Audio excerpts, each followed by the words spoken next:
Të nderuar shikues, përshëndetje, jeni me edicionin e lajmeve të orës 11. Rinumërimi i votave pritet të heqë dilemat rreth rezultateve dhe mund të zvogëlojë nevojën për ankesa. Bazuar në dinamikën e punës, sipas Komisionit Qendror të Zgjedhjeve, procesi i rinumërimit pritet të përfundojë nga fundi i kësaj jave. Sipas të dhënave të fundit të publikuara në faqen e KQZ-s, deri më tani janë rinumëruar mbi 73% apo 1887 nga 2557 vend votime. Procesi i rinumërimit është përmbyllur në 25 komuna.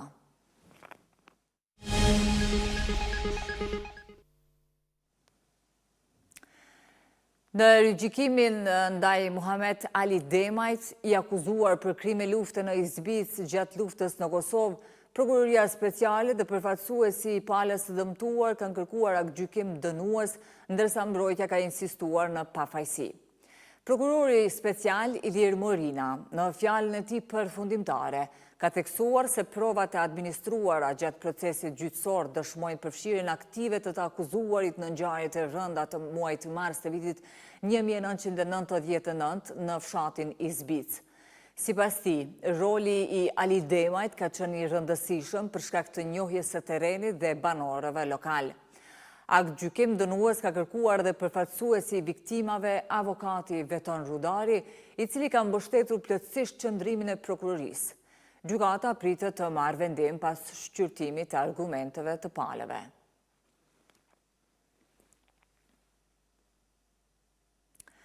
Në ditën e përkujtimit të Holokaustit, në shenjë nderimi për viktimat, ambasadorja e Izraelit në Kosovë Tamar Aziv, në një intervistë për RTK-n, ka përkujtuar miliona hebrejnë të vrarë gjatë luftës së dytë botërore.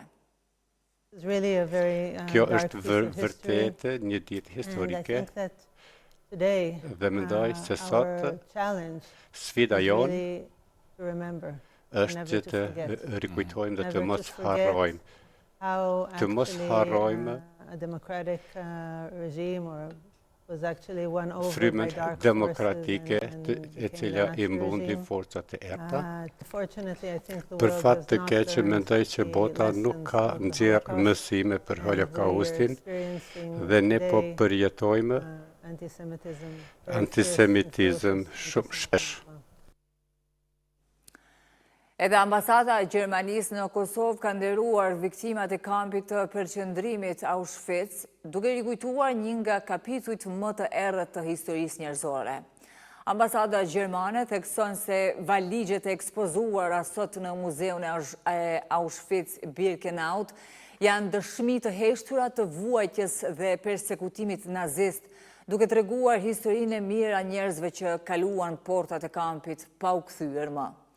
Ambasada gjermane thekson se pas përfundimit të luftës së dytë botërore, numri i dëshmitarëve të drejt për drejt të Holokaustit po zvogëlohet, ndërsa brezat e rinj kanë gjithnjë më pak lidhje personale me këtë periudhë të errët të historisë. Ndrojmë temë të informacionit. Aksi rrugor Ferizaj Gjilan në segmentin e fshatit Sojev është mbyllur për qarkullim për shkak të grumbullimit të ujit në rrugë. Lajmin e ka bërë të ditur Policia e Kosovës në rajonin e Ferizajt. Sipas njoftimit policor, të gjitha automjetët që udhëtojnë në këtë drejtim po orientohen ta shfrytëzojnë rrugën alternative Ferizaj Mirosal Gjilan dhe Anasjeltas deri në normalizimin e situatës. Autoritetet u bëjnë thirrje qytetarëve për kujdes të shtuar gjatë qarkullimit, pasi rreshjet e shtuara kanë vështirësuar kushtet atmosferike dhe të rrugës. Po ashtu kërkohet respektimi i sinjalizimit rrugor dhe përshtatja shpejtësisë me kushtet aktuale. Dogana e Kosovës ka certifikuar zyrtarët doganor të cilët u dalluan në punën e tyre një ditë pasi u shënua dita ndërkombëtare e doganave. Drejtori i përgjithshëm Agron Lugaliu tha se dogana i ka rritur të hyrat për 8% në vitin e kaluar, teksa foli për luftën e suksesshme kundër kontrabandës. Tutja i kërkoi nga oficerët doganor që ta vazhdojnë angazhimin edhe gjatë viteve në vijim.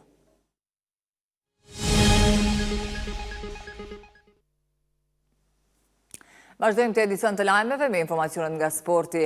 Përfshirja e futsalit si disiplin zyrtare në lojrat mesdhetare Prishtina 2030 që do të zhvillohen në Kosovë, shihet si hap historik për sportin tonë, duke i dhënë mundësi promovimin ndërkombëtar dhe rritje të mbështetjes institucionale.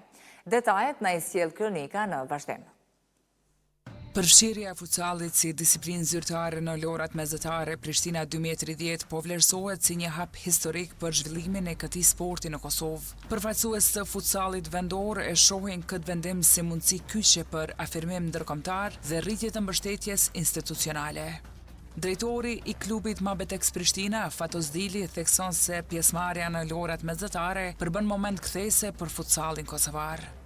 Mendoj që do të jetë një promovim shumë i mirë i futsallit të Kosovës, duke ditur që kemi qenë të na shkaluar për shumë kohë medialisht, pasi që përvoja dhe sukseset nuk na ka munguar, mirë po mendoj që ky do të jetë një hap i madh i promovimit të futsallit të Kosovës dhe dëshmije që ajo kemi folur ndër vite, jo vetëm unë, po dhe kolegët e mi më herët që vetëm e kanë themeluar dhe kanë mbajtur gjallë futsallin për vite, që ky sport është sport nacional në Kosovë dhe duhet të trajtohet më mirë dhe të ketë përkrahje institucionale sa më shumë.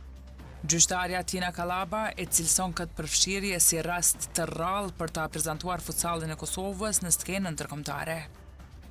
Është ngjarje shumë e rëndësishme që të tregojmë botës që edhe ne jemi këtu në mesin e gjithë shteteve të Evropës dhe të botës që tregojnë cilësi dhe kualitet të lartë. Edhe ish lojtari Skënder Sadiku e konsideron lajmin si një megalajm për të gjithë ata që kanë kontribuar ndër vite në ndërtimin e këtij sporti.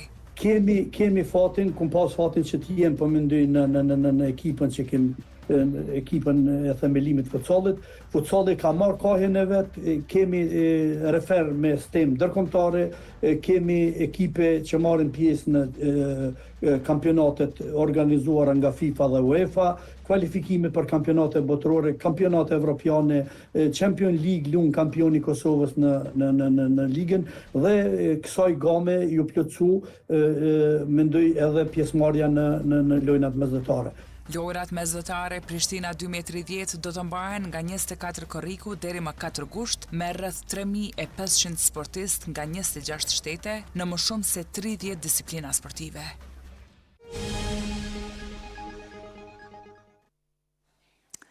Shefi i migracionit amerikan largohet nga qyteti Minneapolis, ku agentët e tij vranë një qytetar amerikan, ndërsa presidenti Donald Trump dhe guvernatori i shtetit të Minnesotës Tim Walz kanë zhvilluar një bisedë telefonike.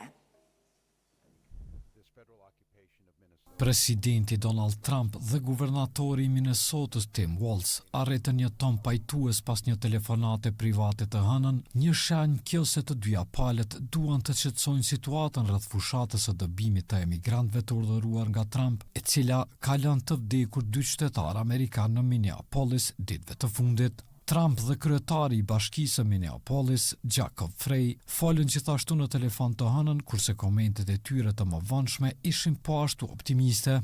Një tjetër shenjë shtensionimi ishte konfirmimi nga një zyrtar i lartë i administratës Trump se Gregory Bovino, zyrtar i lartë i patrullës kufitare të SBA-s, i cili ka qenë objekt kritikash nga demokratët dhe aktivistët e lirive civile, do të largohet nga Minnesota së bashku me disa nga agentët e vendosur me të, ndërsa Tom Homan do të zëvendësoj Bovinon dhe përpjekjet në terren në qytetin e Minnesotës, pasi të shtënat me armë zjarri ndaj Alex Pretit të shtunën përfundimisht përshkallëzuan situatën. Vetë Trump tha më parë se Homan po dërgohej në Minnesota, duke shtuar se ai nuk ishte qenë i përfshirë në operacione, por se i njeh dhe i pëlqen shumë njerëz atje.